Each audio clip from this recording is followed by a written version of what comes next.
Bendito Señor y Dios nuestro, agradecidos,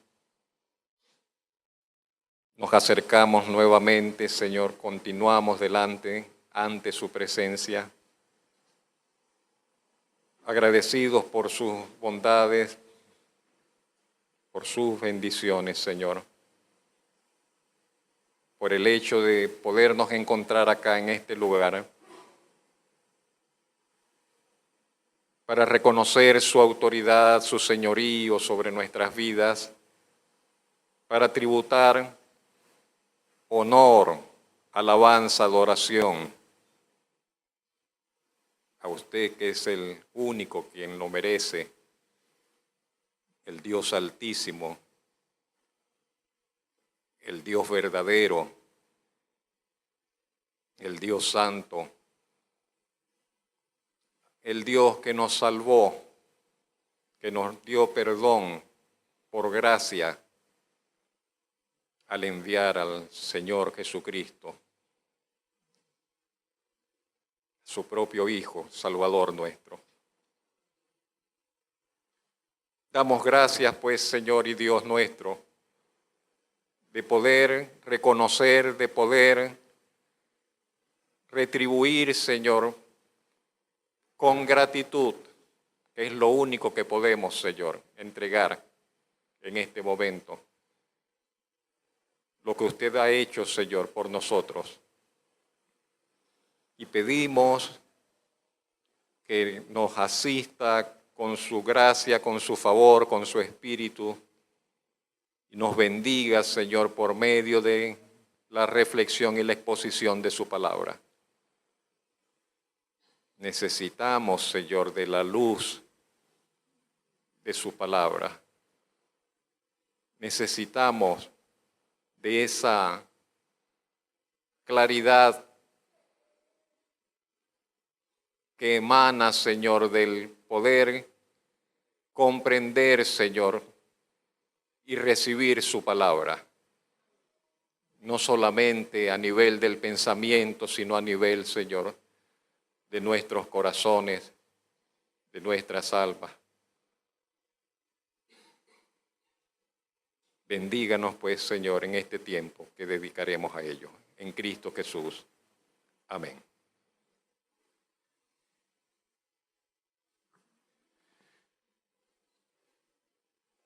Vivimos tiempos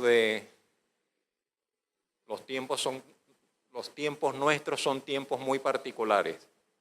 Insisto en ello, no puedo dejar de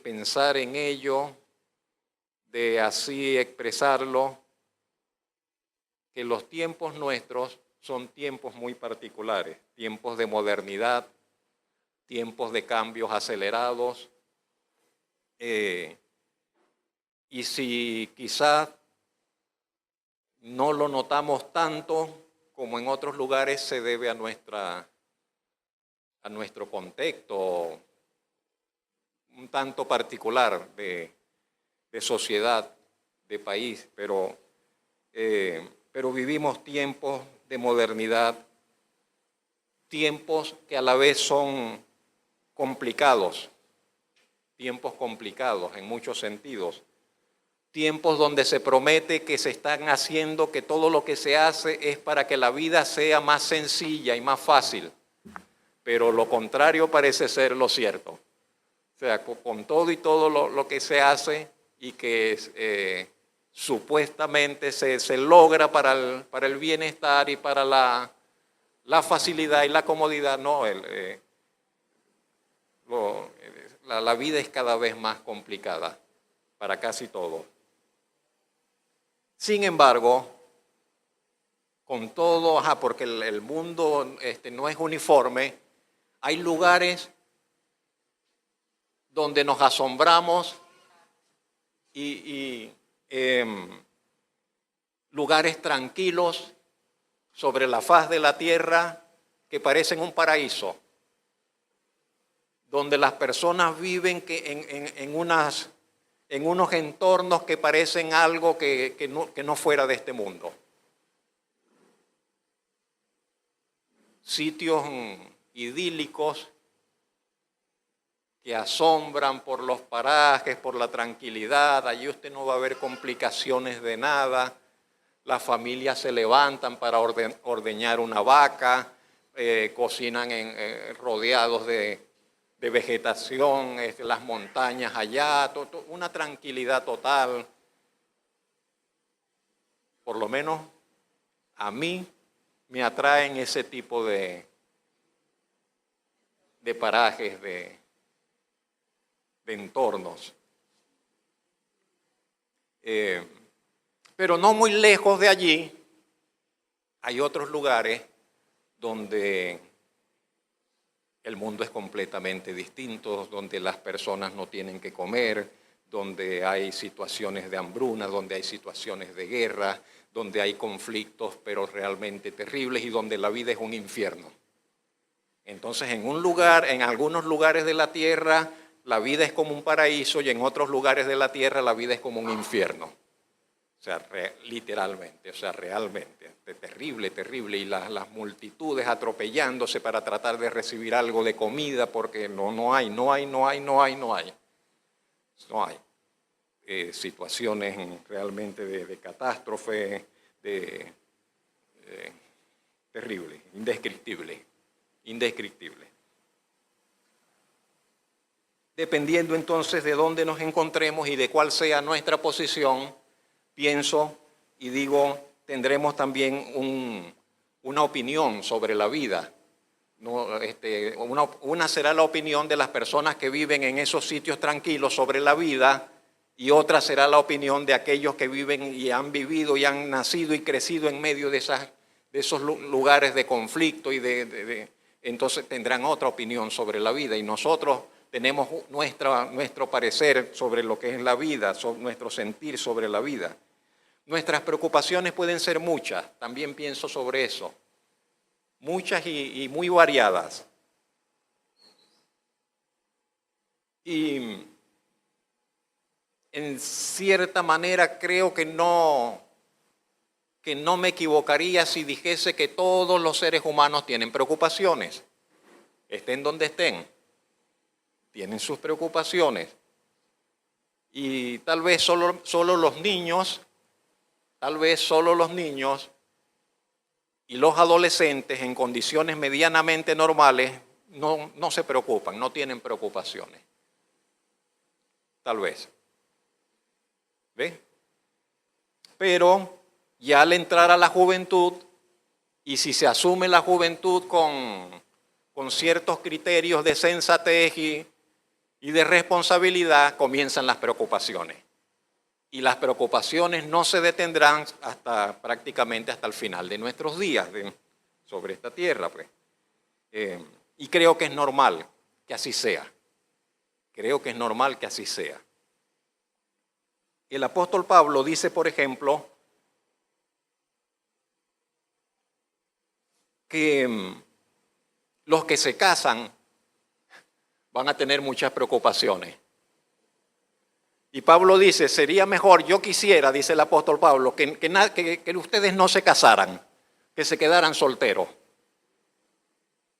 Porque los que se casan van a tener muchas aflicciones, muchos problemas.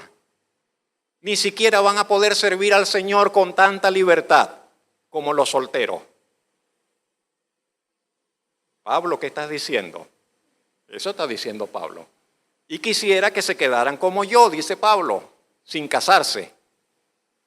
Pero como por las tentaciones, porque eso es un don, que no todo el mundo puede quedarse sin casar, bueno, lo mejor es que cada quien se case y tenga a su esposa para que no vaya a estar en problemas de inmoralidad sexual y esas cosas. Pero Pablo da por sentado que la vida matrimonial conlleva no un eterno romance, sino que en medio del amor y en medio de todo eso conlleva muchas preocupaciones, muchas aflicciones. Eso es parte del paquete. Eso es parte del paquete matrimonial, eso es parte de la vida matrimonial, de la vida familiar. Eso lo dice Pablo en 1 Corintios capítulo 7, versos 28 al 34. Y todos los que somos casados ¿Dónde están los que están casados?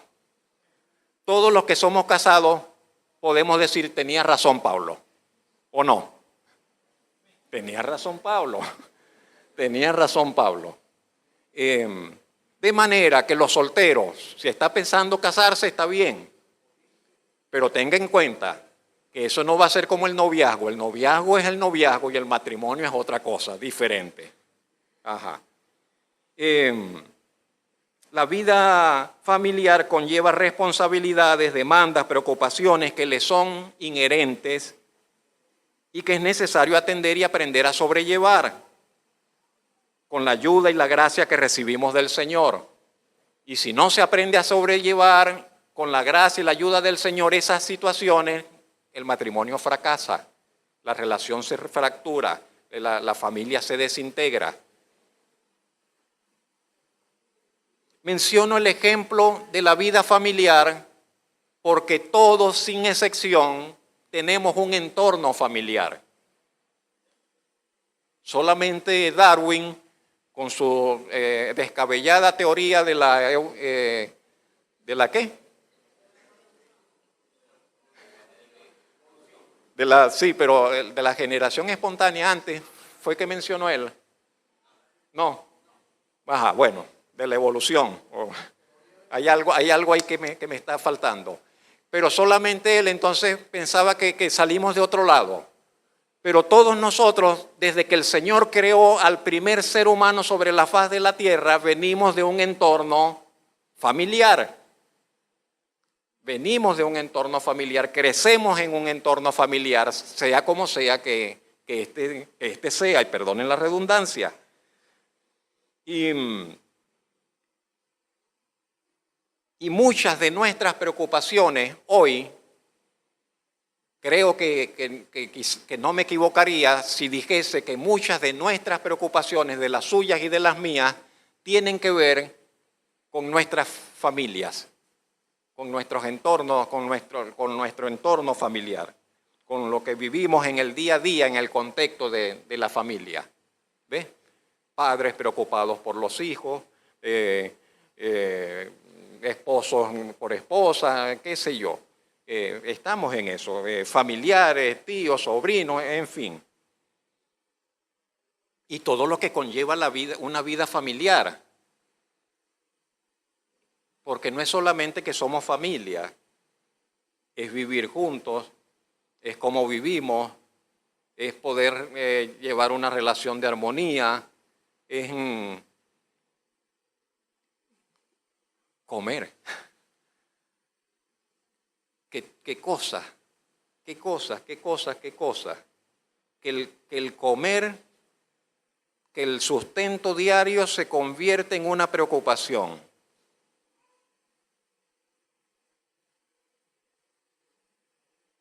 Por razones muchas también. Pero que quizás no debería ser. Y en algunas sociedades no debería ser. Y en nuestro país no debería ser, porque somos una nación rica con recursos naturales en abundancia. Aquí no debería haber ningún habitante en esta nación que estuviese preocupado por el asunto de la comida. Pero bueno, pero el sustento del día a día podríamos decir que es una preocupación esencial y justificada. Esencial y justificada. Tenemos que comer. Es esencial. Por otro lado, la necesidad de asegurarnos ese sustento, se relaciona con otras líneas rectoras del vivir.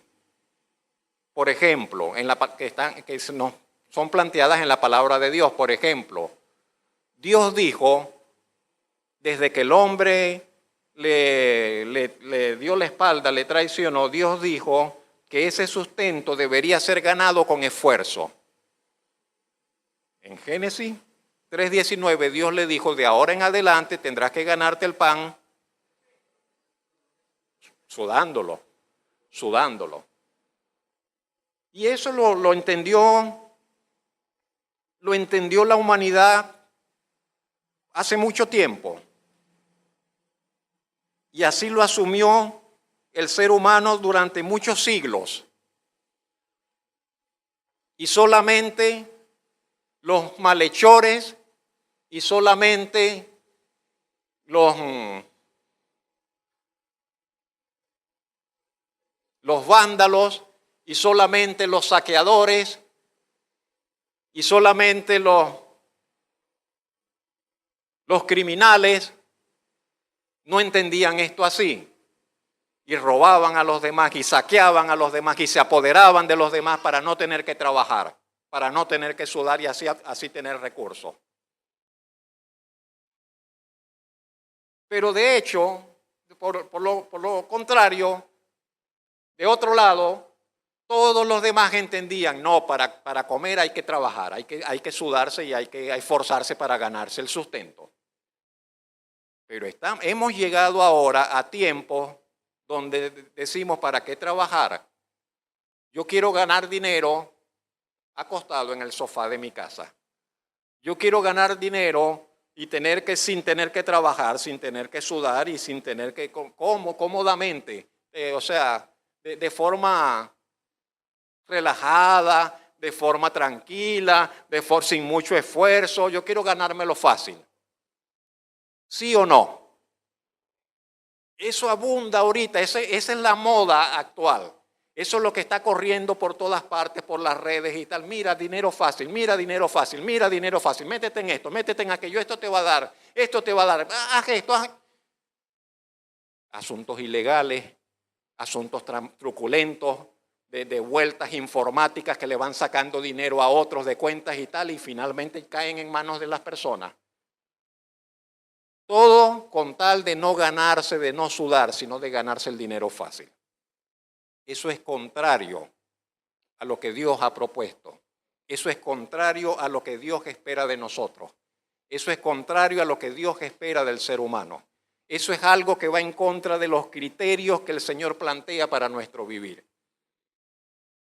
Dios dice, por ejemplo, que el dinero debe ser ganado con integridad y nunca de forma deshonesta e ilegal. En 2 de Tesalonicenses, capítulo 3, verso 10, leemos, por ejemplo,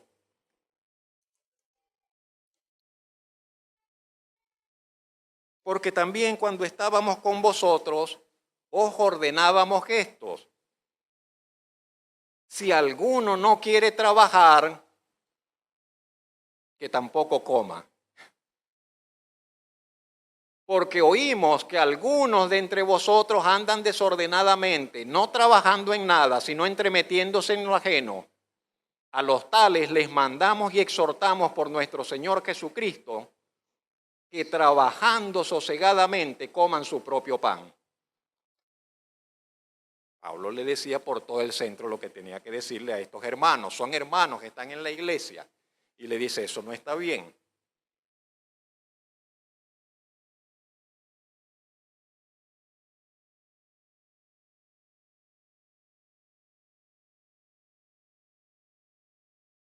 Hay que tener por otro lado presente en este asunto del ganar, en este asunto del dinero,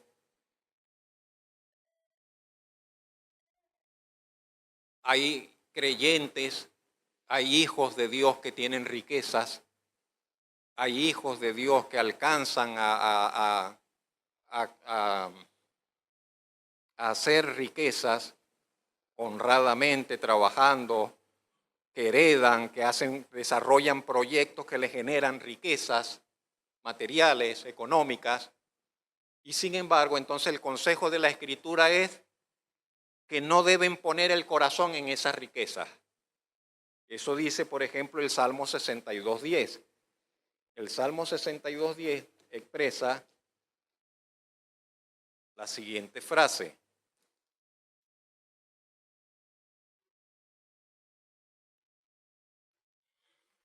No confiéis. No, al final del verso 10 dice, si se aumentan las riquezas, no pongáis el corazón en ellas. Y en Proverbios,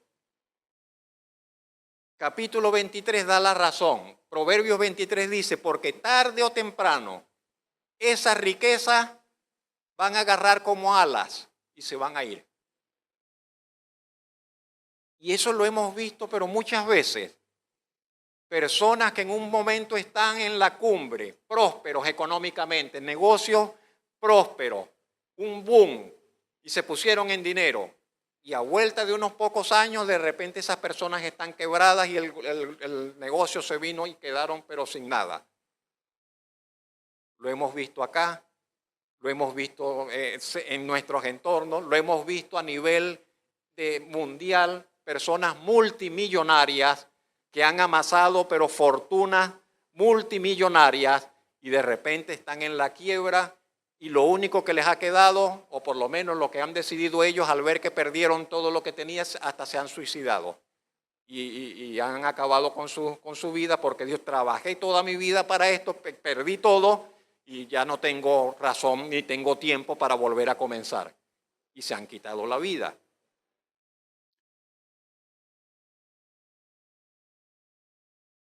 Por otro lado, pensaba yo, por ejemplo, en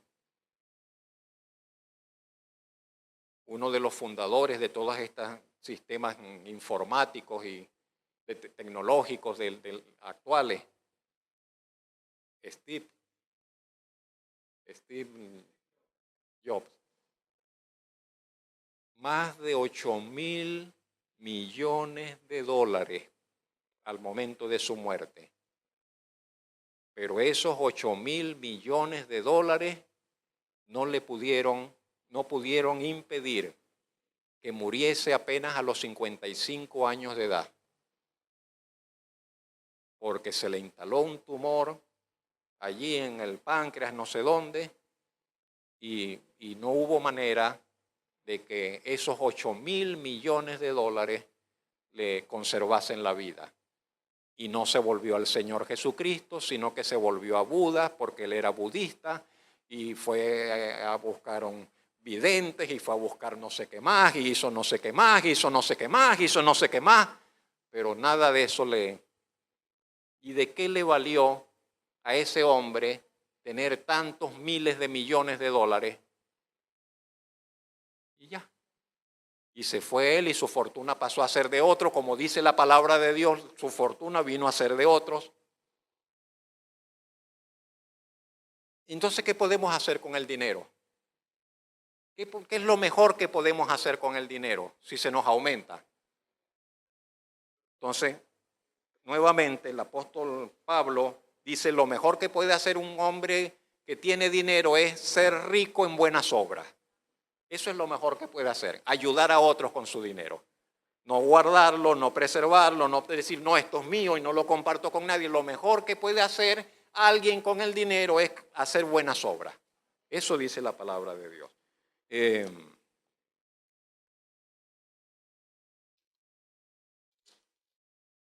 Por ejemplo,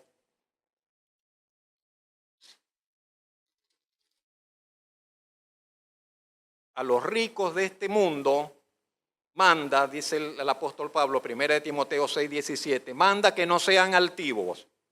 Es difícil a veces conseguir un rico que no sea altivo, porque casi todos los ricos entonces andan así y te miran por debajo del hombro y te desprecian y tal, y se creen dueños de todo porque tienen riquezas y creen, como dice Proverbio, sus riquezas son su fuerza. Y creen que porque son ricos pueden hacer y deshacer y comprar y todos tienen que estar porque son. Pero entonces el apóstol Pablo le dice, manda a los ricos de este mundo que no sean altivos, ni pongan la esperanza en las riquezas, las cuales ¿son qué? Son inciertas. Quiere decir, hoy las tienes, mañana no las tienes. No hay manera de asegurarlas tampoco. Tenías las cuentas, tenías en el banco y el banco se vino a la quiebra. ¿Y quién responde ahora? Y tenías esto en dólares y ahora el dólar se va a pique. ¿Y quién responde? O, no, en euros. Ya ahora la gente no sabe que ya nadie quiere el bolívar. Ahora el dólar. Ahora ya otros no quieren el dólar, quieren es euro. Pero cuando estalle la guerra en Europa y el euro se venga a pique, yo no sé qué es lo que van a querer. Iremos al trueque otra vez, no, oro, no sé qué cosa.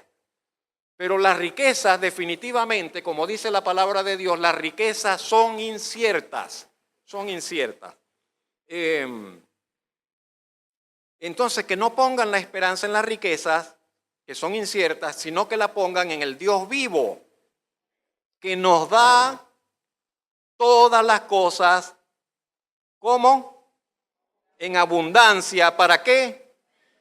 Para que las disfrutemos, que hagan bien, que sean ricos en buenas obras, dadivosos, generosos, atesorando para sí buen fundamento para lo porvenir, que echen mano de la vida eterna. Es lo mejor que se puede hacer. Bendito el nombre del Señor.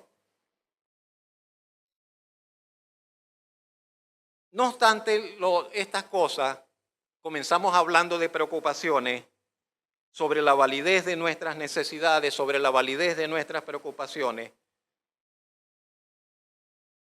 El Señor Jesucristo dijo que no debemos afanarnos. Él no dijo que no nos preocupemos. Y yo quiero que hagamos esa distinción. El Señor no dijo que no nos preocupemos. Él dijo que no nos afanemos. Y hay una diferencia entre la preocupación y hay una diferencia entre el afán. Y quiero que vayamos un poco considerando eso. Él dijo que no nos afanemos por nuestras vidas, por nuestra vida y necesidades. Mateo capítulo 6, tenga ese pasaje por allí.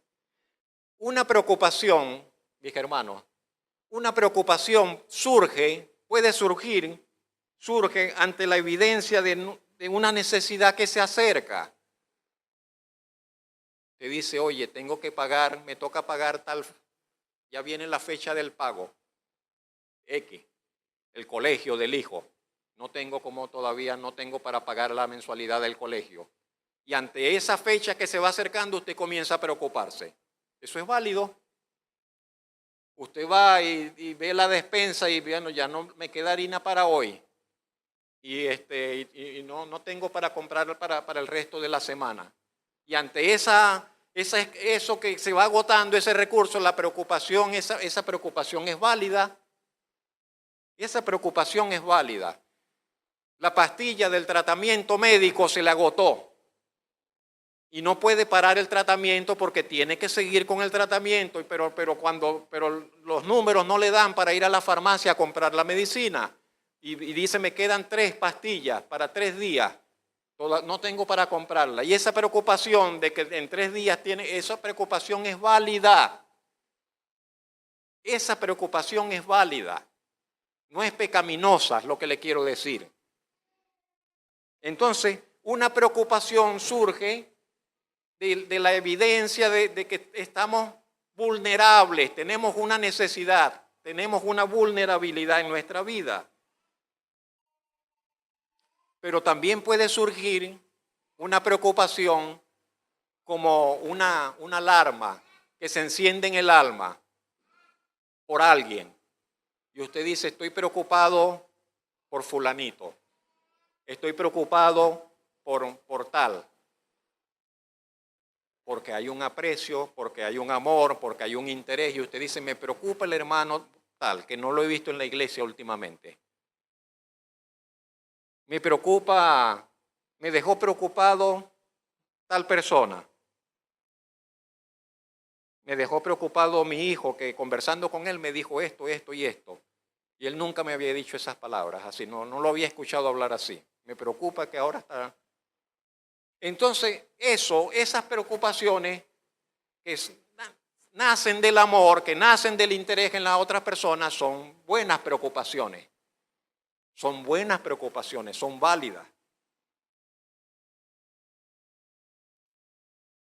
Y tenemos que dar lugar, si vamos a amar a la gente, tendremos que dar lugar a muchas preocupaciones en nuestro corazón. Solamente la gente egoísta No se preocupa por los demás. Dicen que cada quien resuelva su vida, yo no tengo que ver con nadie, yo nomás conmigo. Esas personas egoístas, egocéntricas, no se preocupan por nadie.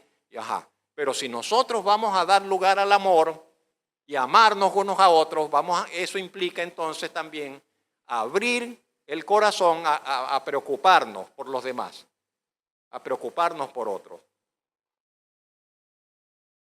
¿Qué dijo Pablo en 1 Corintios 12:25? Busquemos esa cita. ¿Qué dijo Pablo en 1 Corintios 12:25?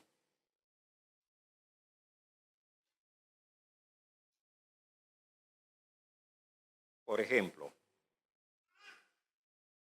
Pablo, hablando de la iglesia y de la relación de los hermanos unos con otros, dice, para que no haya desaveniencia en el cuerpo, sino que los miembros todos se preocupen los unos por los otros. Se preocupen todos los unos por los otros. Y 2 Corintios capítulo 11, más directa, más profunda tal vez, más reveladora. 2 Corintios capítulo 11, verso 28, pero vamos un poco antes. 2 Corintios capítulo 11.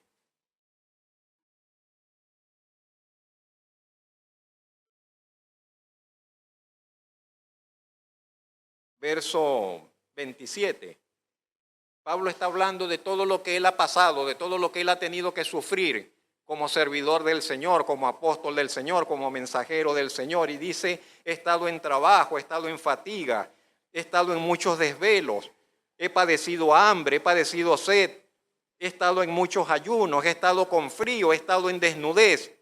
Y además de todas esas cosas, verso 28, ¿qué dice? Lo que sobre mí se agolpa cada día, la preocupación por todas las iglesias. ¿Lo ven?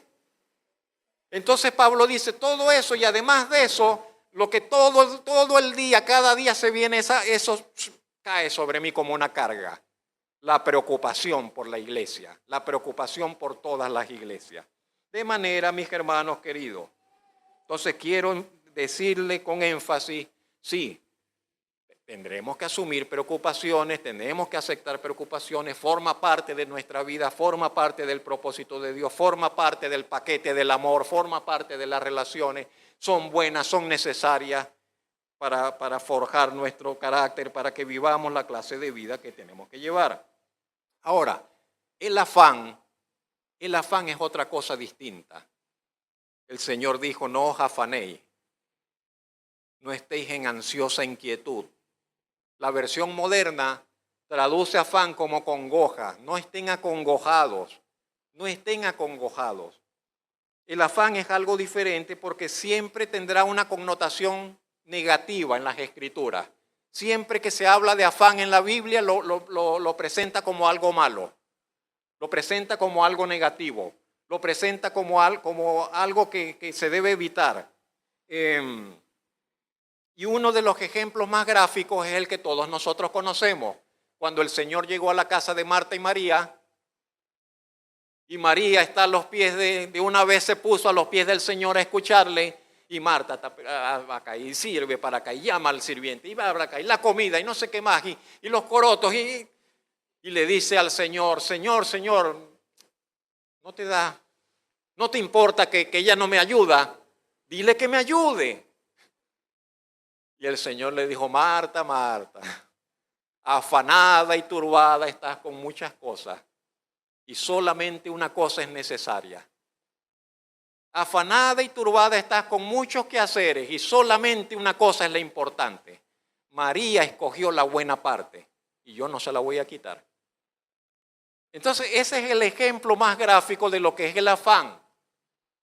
El afán, entonces nos encontramos a veces que no vemos, que en un corre, que en una ansiedad, que en una, como si ahí se nos fuera la vida, como que es. Y resulta que entonces en esa actitud dejamos de lado lo importante, dejamos de lado al Señor, dejamos de lado el propósito del Señor para con nosotros.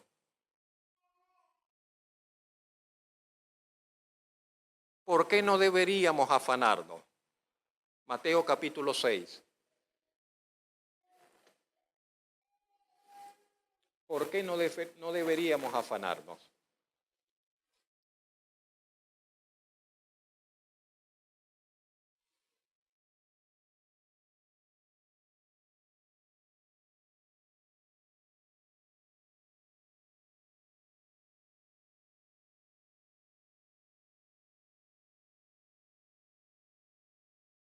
No deberíamos afanarnos porque Dios es fiel, mis hermanos. Al considerar la fidelidad de Dios y la bondad de Dios, no deberíamos entrar en afán, en congojas, en angustias. Y el Señor Jesucristo lo expresó de la siguiente forma. Le dijo a los discípulos, le dijo a quienes le escuchaban, consideren las aves. Verso 26. No están sembrando, no están segando, no almacenan en graneros y el Padre Celestial las alimenta. Por otro lado, en el verso 27 dice el Señor, ¿qué tanto pueden lograr con el afán? Si Dios no nos da algo, no lo podremos nosotros obtener. Si el Señor no nos entrega lo que hemos de recibir, no hay manera de que lo recibamos. Y el Señor lo expresa con esas palabras. Por mucho que nos esforcemos, no podemos hacer que la estatura crezca un poco más. Y si no podemos hacer eso, que es lo más pequeño, mucho menos otras cosas. ¿Cuál es el gran error de la mayoría de las personas que viven sobre este mundo? El Señor Jesucristo dijo, el gran error de la mayoría de los habitantes del mundo es que viven para las cosas materiales, que viven pensando de que eso es el propósito de la vida, buscar lo material. Eso dijo el Señor. La mayoría de las personas del mundo se equivocan al pensar que lo importante es buscar lo material, hacer dinero, por ejemplo. Y el Señor Jesucristo dijo, no, eso es un error. Lo más importante en la vida es buscar el reino de Dios. Eso es lo más importante. Buscar el reino de Dios.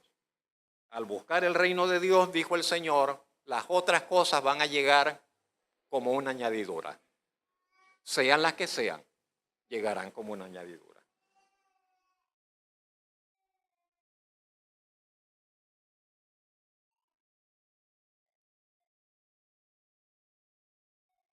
La pregunta obligada, ¿estamos buscando el reino de Dios?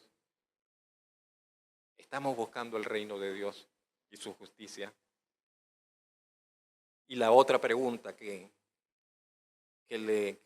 tenemos que hacernos, ¿cómo se busca el reino de Dios en estos tiempos? En estos tiempos nuestros. ¿Cómo se busca el reino de Dios en estos tiempos nuestros? Tiempos de superficialidad, tiempos de engaño, tiempos de diversión y ficción, tiempos de inteligencia artificial, tiempos de relaciones superficiales. Usted se mete en la red de alguien y dice, tiene 5,000 amigos, tiene 10,000 amigos, pero eso es pura ficción. Son amigos imaginarios, son amigos virtuales, eso no son, a la hora de la verdad, la gente vive aislada, no tiene amigos. No tiene amigos, no tiene relaciones, no cuenta con nadie que le tienda la mano. Pero la gente vive engañada. Tengo tantos miles de seguidores en las redes, tengo tantos miles de amigos, pero eso. Entonces, ¿cómo buscamos el reino de Dios en estos tiempos? ¿Cómo buscamos el reino de Dios? En tiempos donde se nos dice que la fe es fácil, que la fe no cuesta, que la fe no tiene un precio. ¿Cómo buscamos el reino de Dios en estos tiempos? Donde se predica y se anuncia una fe que no está dispuesta a sacrificar. Se habla de una fe que no está dispuesta a pagar un precio. para que no tiene costo para con Dios. Y yo le digo, si vamos a buscar el reino de Dios y su justicia, tendremos que pagar un precio. Tendremos que estar dispuestos a pagar un precio para buscar el reino de Dios. De otra manera, no es posible. ¿Qué dijo el Señor Jesucristo? Le dijo, por ejemplo, a aquellas personas, le dicen, miren, ustedes tendrán que tomar una decisión. No podrán servir a Dios y servir a la riqueza. Dijo, imposible. O Dios o la riqueza. Tienen que tomar una decisión. Igual nos toca a nosotros. Tendremos que tomar una decisión. Si voy a buscar el reino de Dios, entonces tengo que tomar decisiones. A veces no tan drásticas, a veces muy drásticas, a veces no tan grandes, a veces pequeñas decisiones, pero esas pequeñas decisiones hacen grandes diferencias. ¿Estás aprendiendo a buscar el reino de Dios? También se aprende. ¿Estamos aprendiendo a buscar el reino de Dios?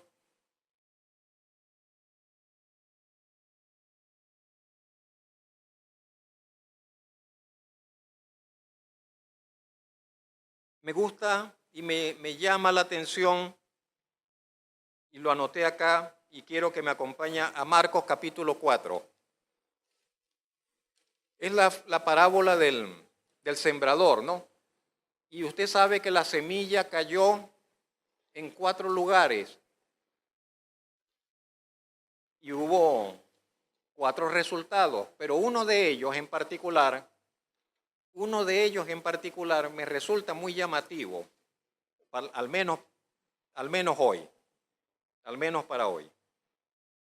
Y es la semilla que cayó entre los espinos. Usted recuerda, una parte de la semilla cayó junto al camino, otra parte de la semilla cayó en pedregales, pero hubo una parte de la semilla que cayó entre los espinos. Y dice el Señor que esa semilla brotó y nació, pero de repente los espinos que estaban alrededor la fueron y finalmente la ahogaron y no creció más. Ahora, en el verso 18, el Señor explica qué significa eso.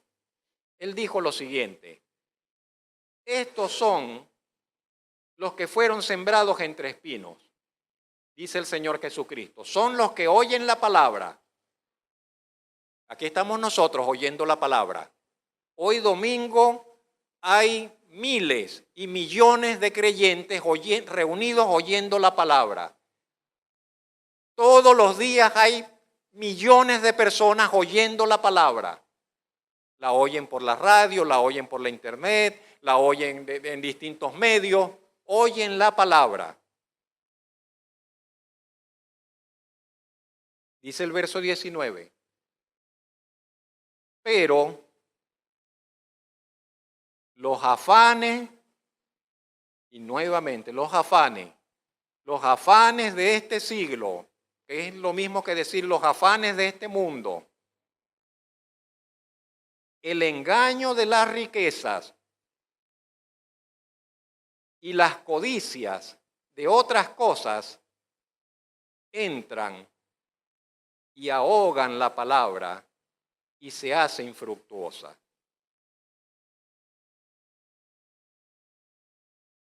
Entonces, escuchamos la palabra, pero tenemos que cuidarnos de que otras cosas no entren y ahoguen la palabra que estamos recibiendo.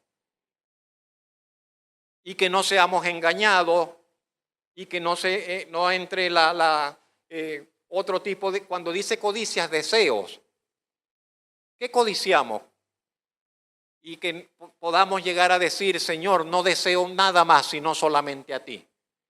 Y no quiero a nada más sino solamente a ti. Y no anhelo a nadie más sino solamente a ti. Y alguien dirá, ¿pero es posible llegar a eso? Sí, claro. Estamos invitados a llegar a eso. Y yo no sé cuánto tiempo tengo. ¿Qué hora es? 9:45.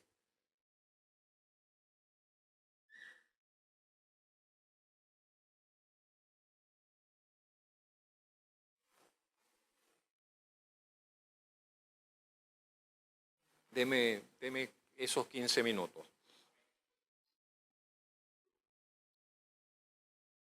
Cuando el Señor Jesucristo, un hombre le preguntó, ¿qué es lo más importante que hay en la ley?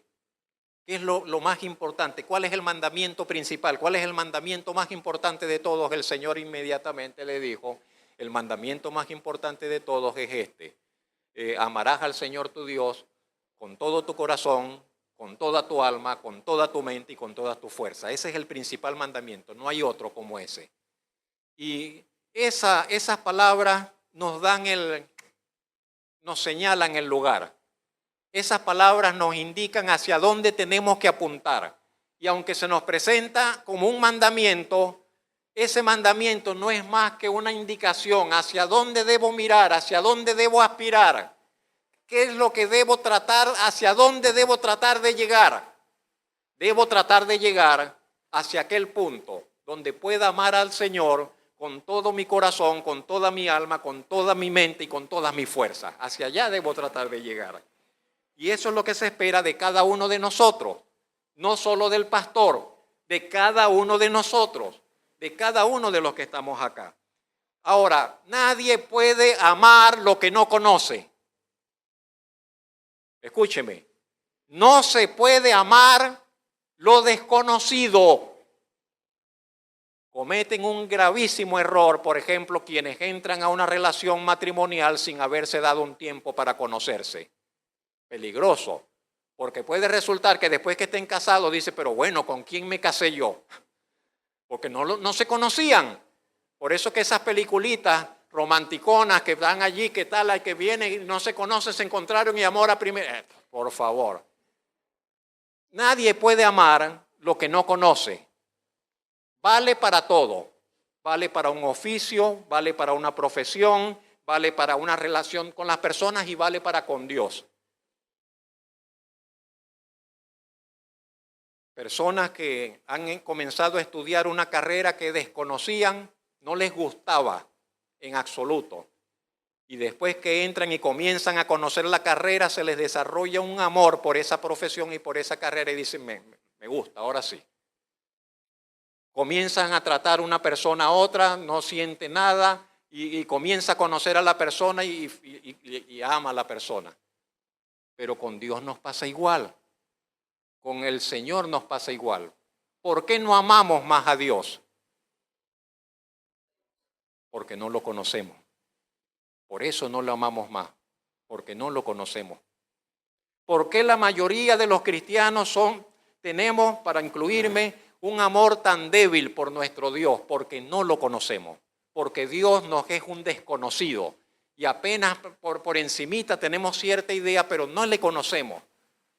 Porque si le conociéramos como Él es, pero es que nuestro corazón se derretiría por Él y le amaríamos así como Él es digno de ser amado. Tenemos de allí nuestra gran necesidad es conocer a Dios.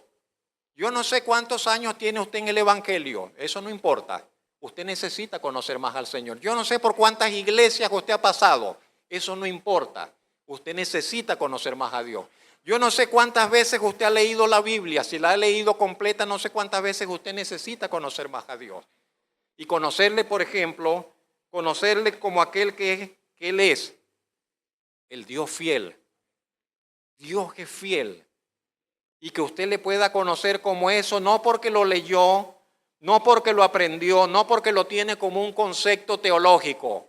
Dios es fiel, teología.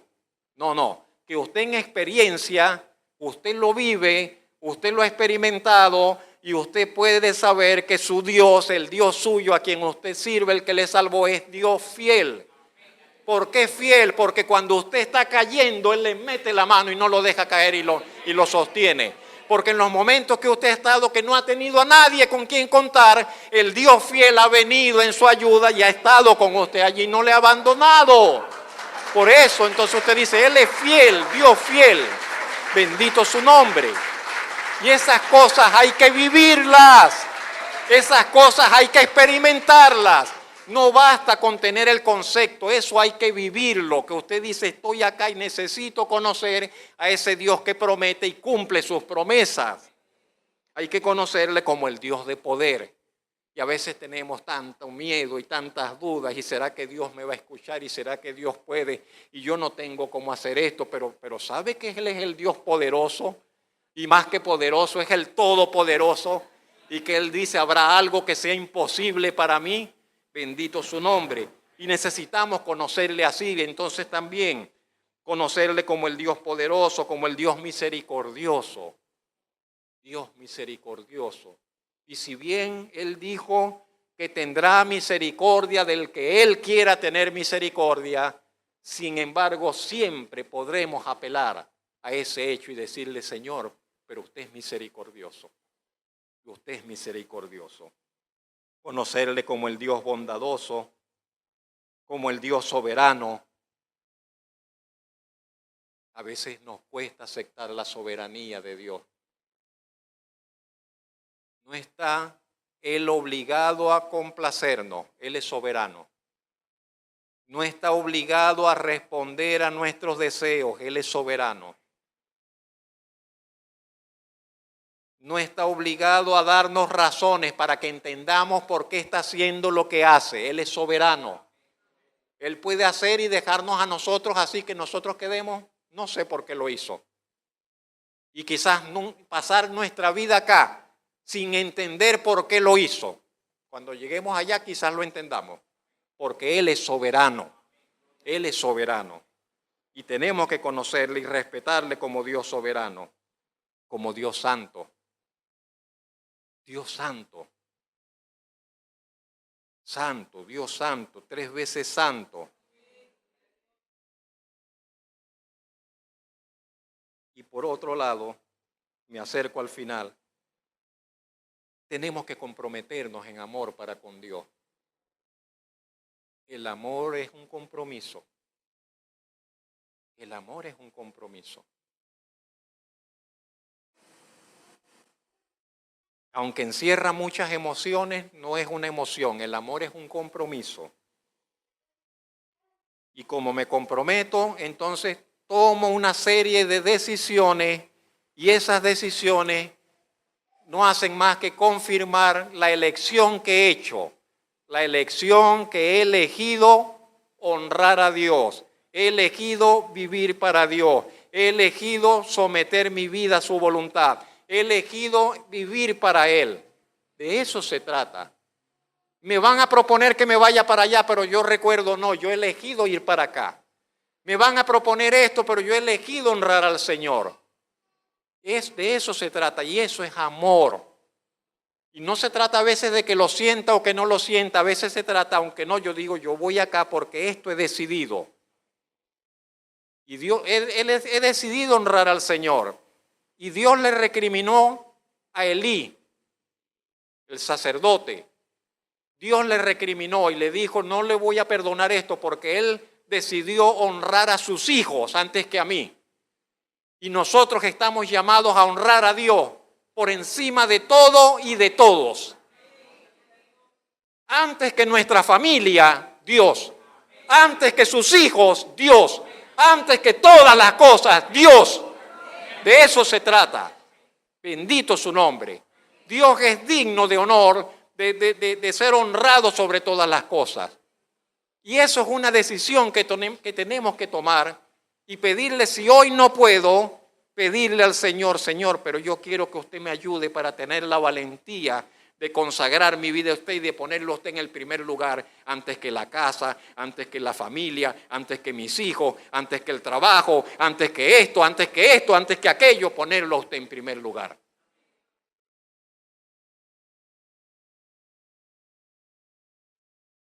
Dios lo merece. Y si usted conociera mejor a Dios, no le quedarían dudas de que Dios lo merece. Y no es una tiranía y no es un abuso y no es lo mejor que podemos hacer. Bendito el nombre del Señor. ¿Qué nos puede ayudar a amar a Dios? La vida toda nos puede ayudar a amar a Dios. Si usted entendiera que todo lo que usted tiene lo ha recibido de parte de Dios.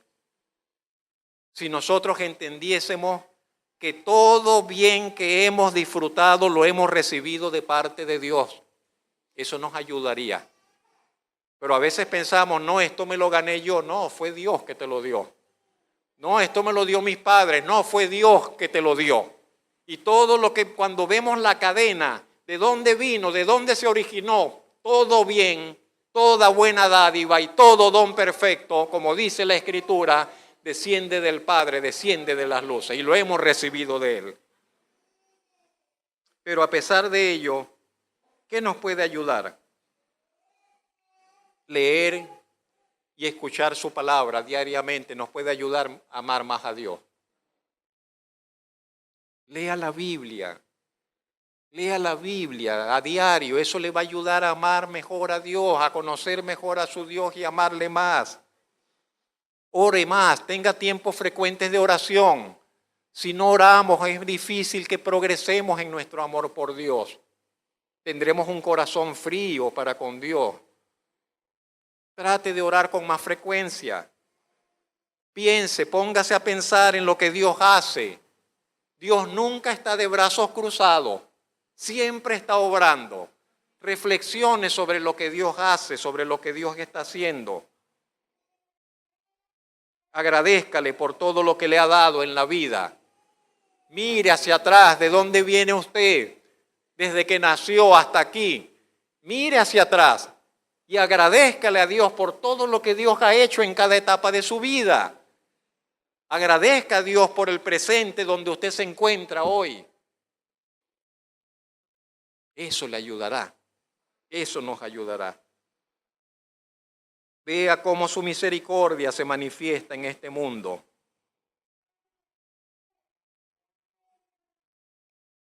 Y piense finalmente en cómo su amor nos dio perdón sin merecerlo.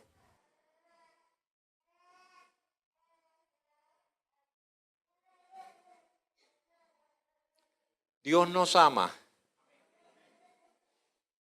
El punto ahora es que nosotros le amemos a Él también. Vamos a orar un momento.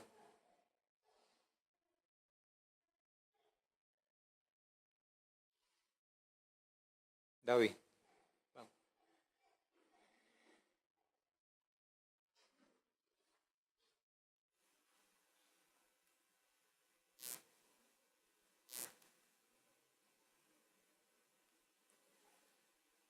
Por favor, cerremos nuestros ojos, vamos a orar.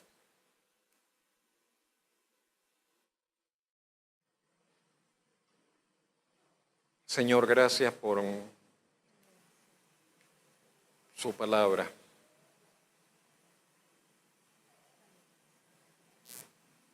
Está allí, Señor, para recordarnos,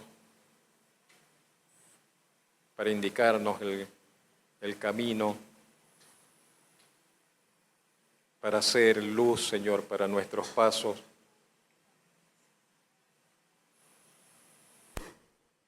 Está allí, Señor, para que consideremos cómo estamos viviendo.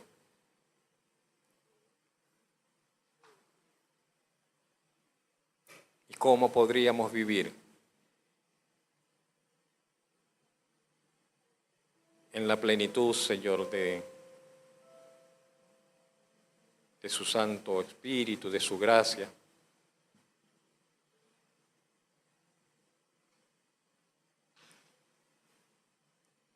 Gracias por lo que usted ha hecho, por lo que usted hizo, Señor. Gracias por haber manifestado su amor para con nosotros. ¿Qué podemos pedir si ya lo ha hecho todo?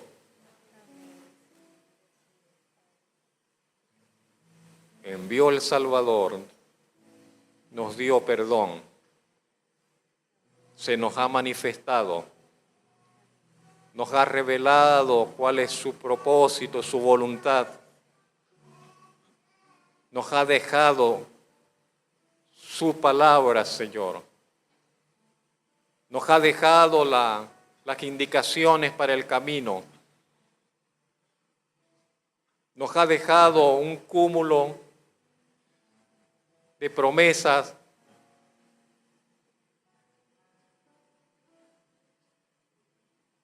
nos ha dado lo necesario para nuestro peregrinar por la vida. Nos ha dado su Espíritu Santo para que esté en nosotros, con nosotros.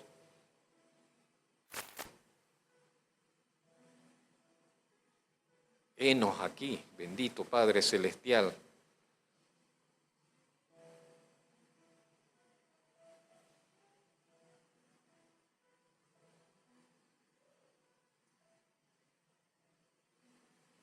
Ayúdenos a buscarle a usted, a buscar su reino con nuestro vivir, con intencionalidad, con el interés y la voluntad dispuesta. Ayúdenos, Señor, a amarle a usted con todo nuestro ser.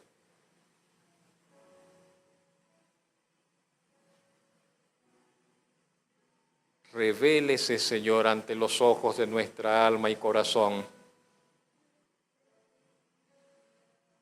Revélese, Señor y Dios, ante nuestras almas y podamos, Señor, admirar su dignidad, su majestad, su grandeza.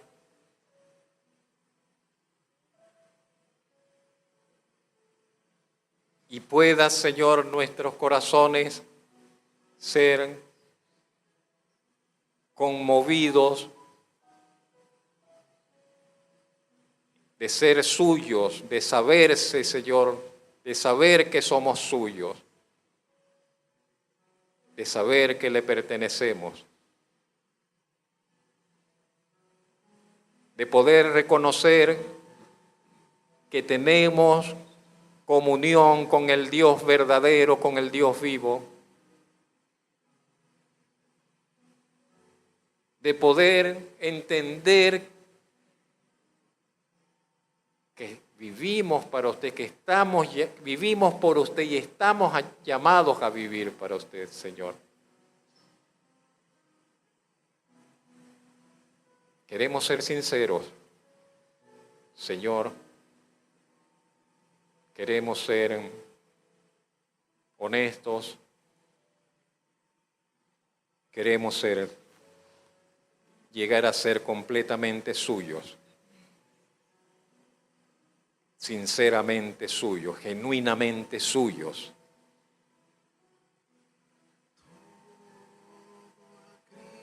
Y que usted produzca en nosotros ese fruto, ese fructificar, que glorifica su nombre, que al mismo tiempo nos resulta a nosotros agradable, grato. Podamos también entonces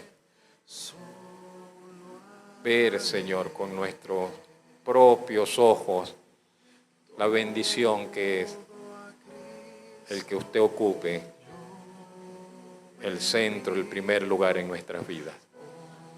En Cristo Jesús, nuestro Señor y Salvador, en su nombre oramos. Amén.